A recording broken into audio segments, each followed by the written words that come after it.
Hey, so I'm Florence, and I'm a sophomore at the college. I'm studying Earth and Planetary Science, and I chair the Special Events Committee at the IOP.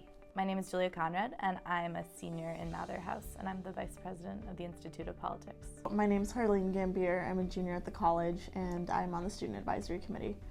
I think Bob Schieffer did a really good job as moderator.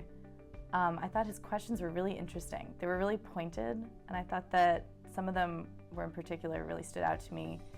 I really liked his question when he asked, what is the role of America in the world? And I think it's rare that you ask questions that are so much about the bigger picture of foreign policy, like what do these candidates see as the future of America? The debate was really interesting. Obviously, it's kind of tricky because it's foreign policy, so you can't expect them to talk about things that are very substantive. They kind of focused on the issues where they had the really good sound bites. It seemed a little more civilized, a little more friendly than the other ones had been. Of course, near the end, I think they got a little more negative, but I personally don't like it when the candidates are very condescending. I think that overall, Obama did a really good job of crafting a narrative, and Romney found himself kind of just echoing the president's statements, not being very assertive. Their foreign policies really weren't that different. They both thought that we need to take strong measures to stop Iran.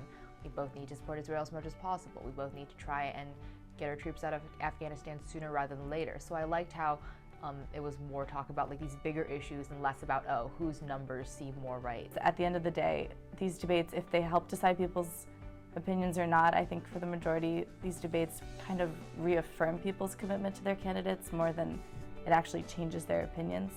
I felt that there wasn't really a clear winner of the debate. I felt that both candidates had done decently, but not extremely well.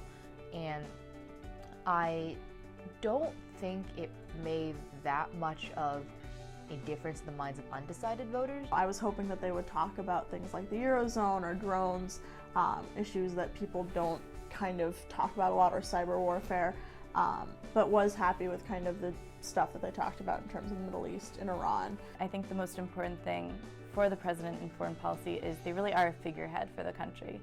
And I think it was really great how he said how important it was to be stable, to be consistent, to promote diplomacy, to not exasperate relationships with other countries.